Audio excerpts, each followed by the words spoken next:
Hello everyone, good morning, welcome back to my new blog.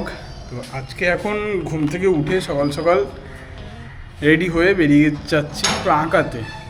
আজকে একটু সকাল সকাল আঁকাতে হবে, তারপর আবার দোকানে যেতে হবে। আজকে যেহেতু রবিবার সকালবেলা জেনারেলি আমি দোকানে যাই না, তবে আজকে যেহেতু বাবা একা, কাকা নেই আজকে, কাকা একটু ঘুরতে গেছে, তো সেই জন্য আজকে আমাকে তাড়াতাড়ি দোকানে যেতে হবে। তো রেডি তো হয়েই গেছি, বাইকটা নেব, বাইক নিয়ে বেরিয়ে যাব। আগে বেরোনো যাক, নয়তো লেট হয়ে যাবে।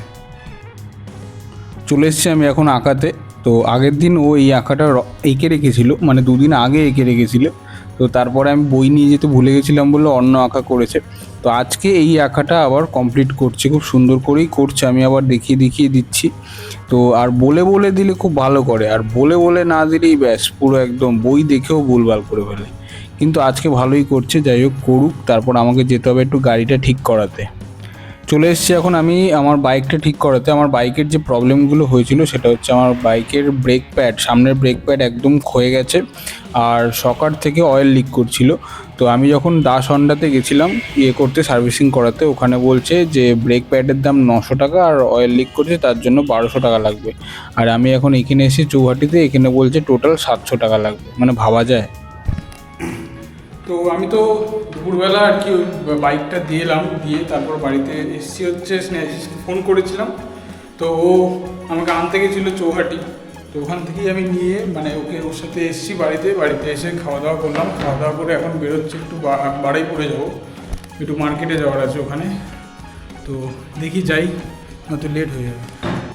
বারুইপুরে গেছিলাম কয়েকটা রূপোর জিনিস আনার জন্য। ওখানে রূপোর কয়েকটা দোকান আছে, পাইকারি, খুব ভালো ভালো দোকান।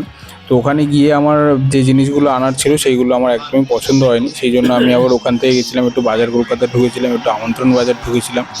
তো ঢুকে কয়েকটা ভালো ভালো জিনিস দেখলাম। তো সেটা আমি পরের দিন আনবো, তবে আজকে আর আনিনি কারণ লেট হয়ে গেছিলো অনেকটা। তো ওখান থেকে এখন চলে এসেছি দোকানে এসে আমি এখন খেলা দেখছি। দোকানে কাস্টমার এসছে, তারাও খেলা দেখার জন্য বেশ উৎসাহী, মানে সোনার গয়না দেখছে কম, খেলার প্রতি ইন্টারেস্ট তাদের বেশি। মানে বারবার জিজ্ঞেস করছে কত রান হয়েছে, 6 হয়েছে কি 4 হয়েছে। তো যাই হোক, বাবাও দেখছে খেলা, আর ওদিকে বাপি কাকু দাঁড়িয়েছে, তারাও খেলা দেখছে। ফাইনাল বলে কথা, খেলা তো দেখতেই হবে, সে যতই কাজ থাকুক না কেন। তো যাই হোক, এখন খেলা দেখি, আর ওদিকে যারা রয়েছে তাদেরকে একটু দেখাশোনা করে এখন বাড়ির দিকে যাব। তো আজকের মতন এই পর্যন্তই, টাটা, বাই বাই, সিউ, দেখা হচ্ছে আবার কালকে। আর আমার ভিডিওগুলো যদি ভালো লেগে থাকে তাহলে অবশ্যই আমার চ্যানেলটি সাবস্ক্রাইব করে দেবেন। বাই, আজকের মতন এই পর্যন্তই।